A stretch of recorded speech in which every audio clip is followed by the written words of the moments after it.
नमस्कार. ऋणबंदी या मालिकेतील आज 34वा भाग.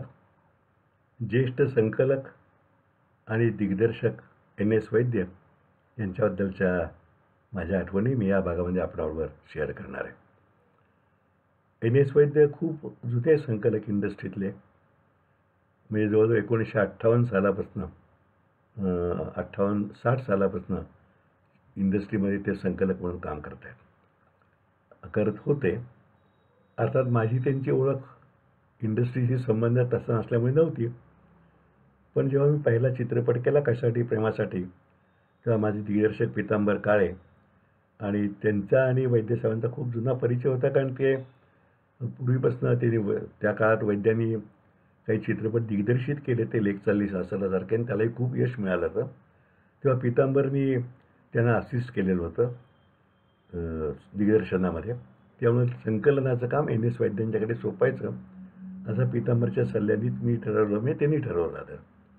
आणि मग तेव्हा बॉम्बे फिल्म लॅबोरेटरीजमध्ये त्यांचं एडिटिंग चालायचं. तिथं पीतांबरींनी आपले सगळ्या स्टॉक वगैरे त्या नेऊन दिला आणि त्यांचं काम सुरू झालं. त्यानंतर मी एकदा मुंबईला गेला असताना वैद्यांची माझी पहिल्यांदा गाठ पडली. अतिशय म्हणजे ज्याला सिनेमा म्हणजे फिल्मी अजिबात वाटणार नाही, एखाद्या बँकेमधला एखादा अधिकारी असावा असं वैद्यसाहेबांचं एकूण रूप होतं. डोळ्याला एक चष्मा सोनेरी काडीचा आणि अतिशय शांत स्वभाव, पॅन्ट आत इन केलेला शर्ट, म्हणजे तुम्हाला बघितलं ना सिनेमाशी संबंधी असं कधी वाटणारच नाही. आणि अतिशय मृदू बोलणं. मग त्यांचं एडिटिंग तेव्हा बरंचसं होत आलं, तर मग त्यातलं काही भाग कापावं काय असं चाललं त्यांचं. तर मी जरा आग्रह केला की आपल्याला पहिलं नवीन नवाळी असती ना, म्हणलं नाही म्हणजे कापायला वगैरे काही नको वगैरे. म्हणजे मला असं वाटतंय की अनुभव माझा आहे त्याप्रमाणे. पण नाही, मी आग्रह केला, म्हणले बरं ठेवूया आपण. आणि मग तो भाग ठेवला. पण नंतर माझ्याही लक्षात आलं जेव्हा चित्रपट रिलीज झाला की तो कापला असता तर बरं झालं असतं. एक 5 मिनटं लेंथ कमी झाली असती सिनेमाची आणि थोडी गती वाढली असती. आणि मग पहिला चित्रपट माझा झाला पुरा, तो लागला, बऱ्यापैकी चालला आणि मला ऐकलं आपली हौस भागली, आता थांबायचं.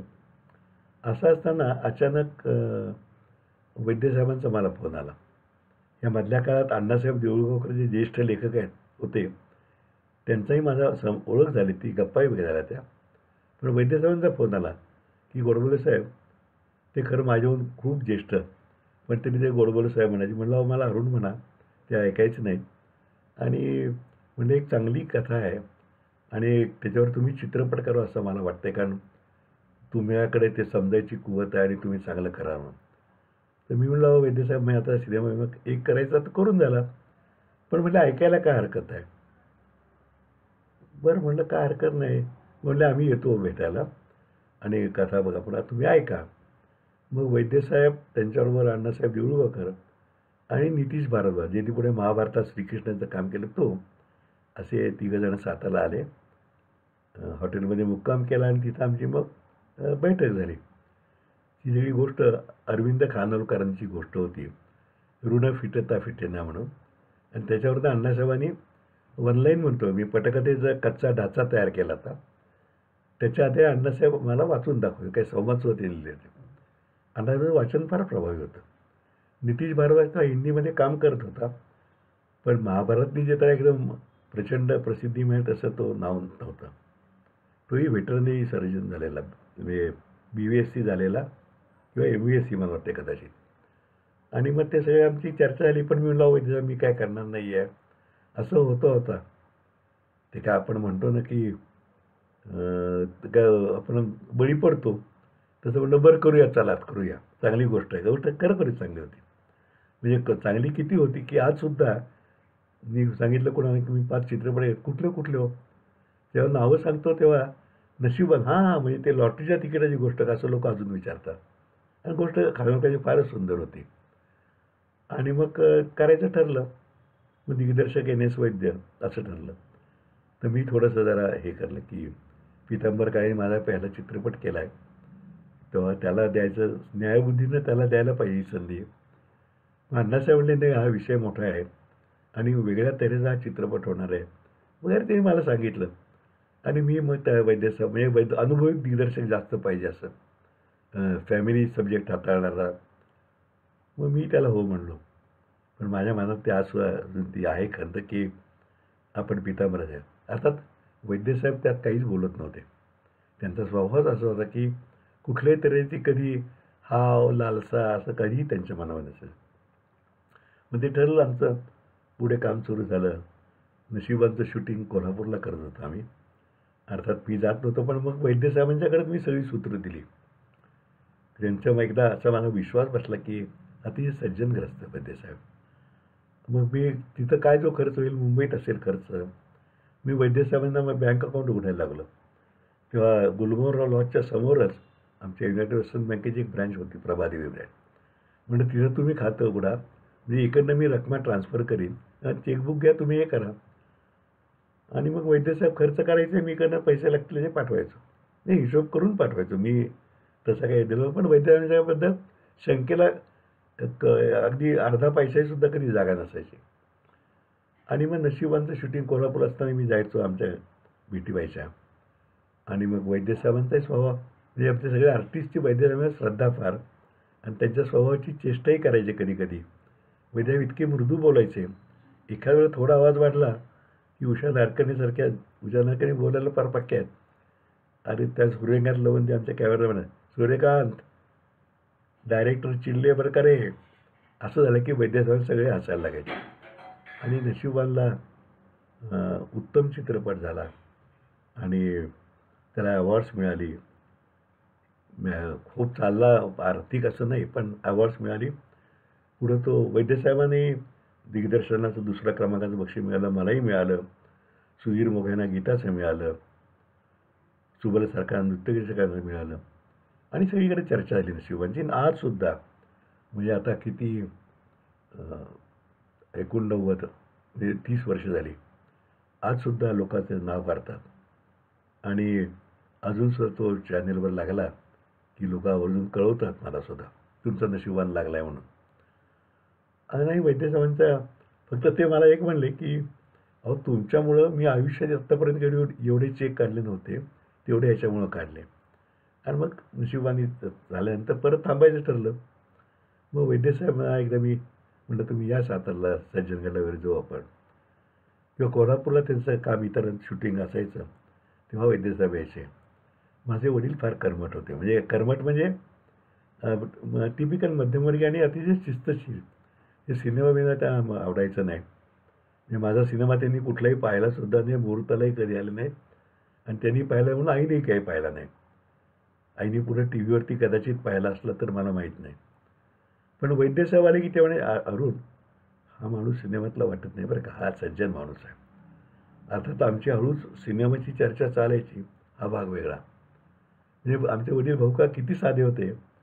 नितीश भारद्वाजची महाभारत मालिका सुरू झाल्यानंतर एकदा ते सातारला आले. आणि आल्यानंतर आमची मैत्री असल्यामुळे ते घरी आले.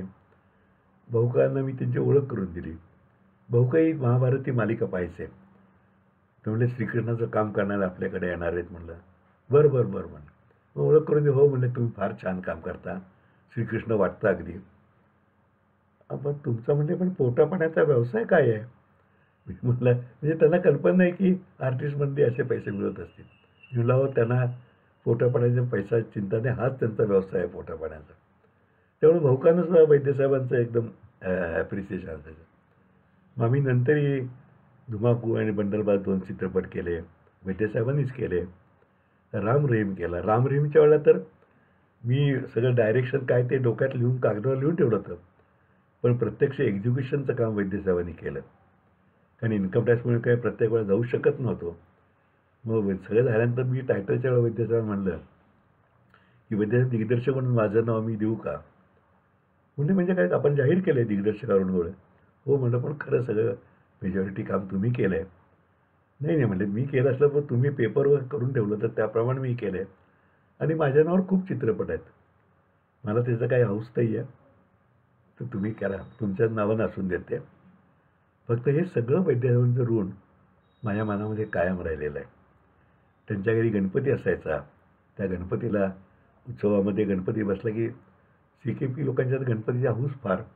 त्यामुळे ते घरी बोलायचे. एकदा मी घरी गेलो होतो, दादा कोंडके वगैरे सगळी मंडळी त्यांच्या घरी. दादांचे बरेच चित्रपट त्यांनी स्वतः संकलन केलेले आहेत.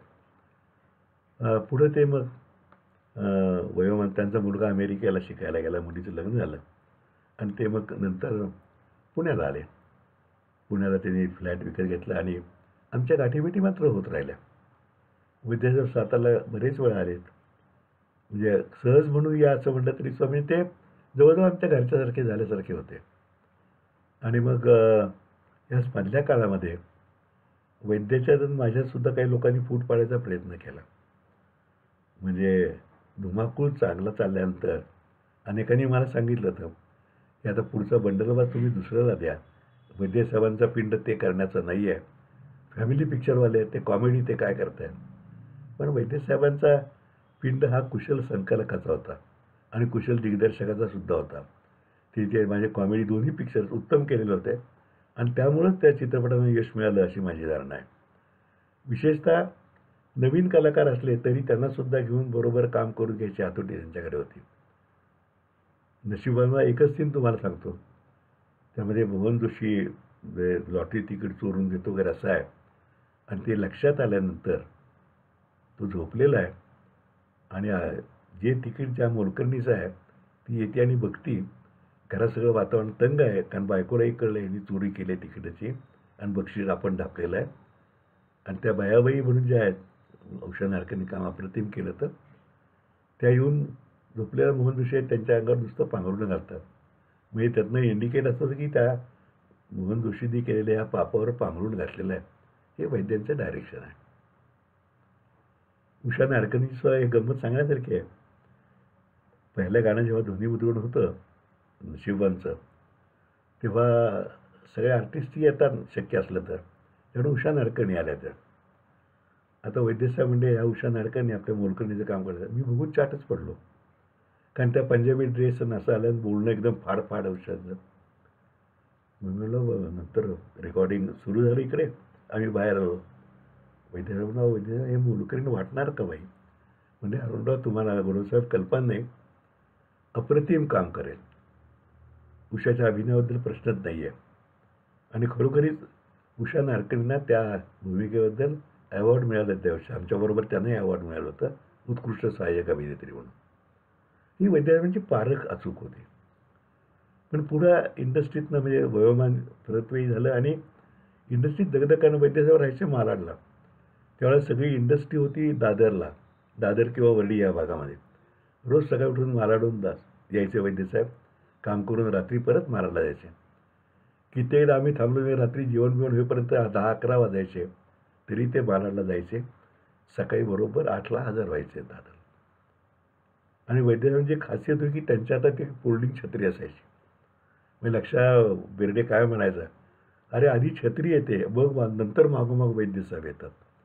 कुठलाही सीझन असं वैद्यसाहेब आणि छत्री हे कॉम्बिनेशन होतं. पण पुढे अर्थात त्यांचे ते सिनियर खूप होतेच आणि त्यामुळे मग ते पुण्याला येऊन राहिले. मुलगा अमेरिकेला गेल्यावर सोमेश्वर पार्कमध्ये त्यांनी वारजेच्या बाजूला फ्लॅट घेतला. तिथेही मी जाऊन भेटायचो. त्यांच्या मिसेस सुधावहिनीच अतिशय प्रेमळ होत्या. दोघेही गणपतीचे अतिशय भक्त होते. चतुर्थी कडक आणि वैद्यसाहेब गंमत सांगायचे. CKP म्हणजे ना माशांचे हाऊस दांडगीनं. तो म्हणलं वैद्यसाहेब मग गणपतीत काय करता. ते म्हणले तुम्हाला बरोबर साहेब माहीत नाही. हळू आवाजच बोलायचे. म्हणजे विनोद सांगतोय असं वाटलं नाही पाहिजे पण विनोद असायचा. बरोबर साहेब तुम्हाला माहीत नाही आम्ही CKP मंडळी 5 गणपती विसर्जनाला गेलो की समुद्रावर गणपती विसर्जन करतो. निर्माल्याची पिशवी असते ती समुद्रात निर्माल्य सोडतो. ती पिशवी तिथेच धुतो आणि येता येता बाजार घेऊन घरी येतो. म्हणजे मासळी घेऊन घरी येतो. पण गणपती किंवा असं अतिशय पद्धती पाळायचे. आणि त्यांच्या घरी गेल्यानंतर म्हणजे आपल्या एखाद्या मोठे काका असावेत असंच मला नेहमी वाटायचं. पुढे ते एकदा आजारी पडले गंभीरपणे. रत्न हॉस्पिटलला ॲडमिट केलं. मला संजय दापके त्यांचे चेले म्हणजे आता थीम पार्क वेलकानातले त्यांचं नाव मोठं आहे ते. आणि त्यांचे पुढचे चेले म्हणजे 2 अनिल कावले आणि विसू दाभोळकर त्यांनी आमच्या पुढच्या फिल्म्स एडिट केल्या जेव्हा वैद्य डायरेक्ट करत होते तेव्हा. विद्याधर पाठारे आणि संजय दापके हे दोघं त्यांचे दुसरे चेले. आणि ते आजारी पडल्यानंतर संजय दापकेचाच मला फोन आला. मग मी जाऊन भेटलो, पण तब्येत खालावलेली होती. आणि आणखीन 2 दिवसांनी फोन आला की वैद्यसाहेब गेले. तोही दापक्यांचाच फोन आला. विद्याधर पाठारे जे आत्ता मालिका खूप निर्माण करतात आणि कुशल संकलक म्हणून नाव आहे त्यांचं, ते पुण्यात होते. विद्याचा मुलगा अमेरिकेत असल्यामुळे तो काही येऊ शकत नव्हता. मुलगी पुण्यात होती.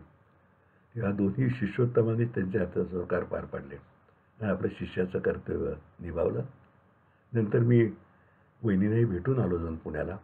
त्याही खचल्या त्यामुळं वैद्यसाहेब गेल्यामुळं. पण संजय दापकेला विचारलं, अरे वैद्यसाहेबांचं वैशिष्ट्य काय?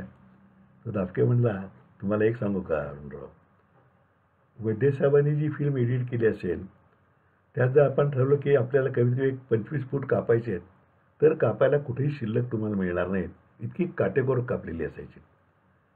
आणि म्हणलं, आपण जर विचारलं त्यांना की कसं काय केलं तुम्ही, वैद्यसाहेब म्हणाले, काही नाही, ते झालं, ते बरोबर तसंच केलं. मी इतका कुशल संकलनामध्ये त्यांची मास्टरी होती. असे वैद्यसाहेब ज्यांनी खरोखर म्हणजे मी निर्माता, पण मग त्यांनी दिग्दर्शक म्हणूनही काम पाहिलं आणि माझेही 75% काम ते निर्मात्याचंही पाहिलं. म्हणजे अगदी पेमेंट करण्यापासून ते सगळं त्याचा हिशोब द्यायचा. त्याचा हिशोब मी त्याचं चेकबुकाच्या काउंटरवरचं बंडल असायचं, त्यामागे लिहिलेलं काय काय आहे.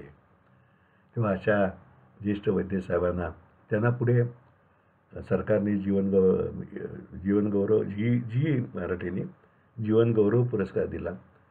तेव्हाही ते व्हीलचेअरवरूनच त्यांना जायला लागलं होतं, जाण्याच्या आधीच एक 6 महिने. तर असा दुर्मिळ माणूस, कुशल संकलक, कुशल दिग्दर्शक आणि एक ज्याला आपण आपल्या घरचा माणूस म्हणावं, अशा वैद्यसाहेबांना माझी श्रद्धांजली.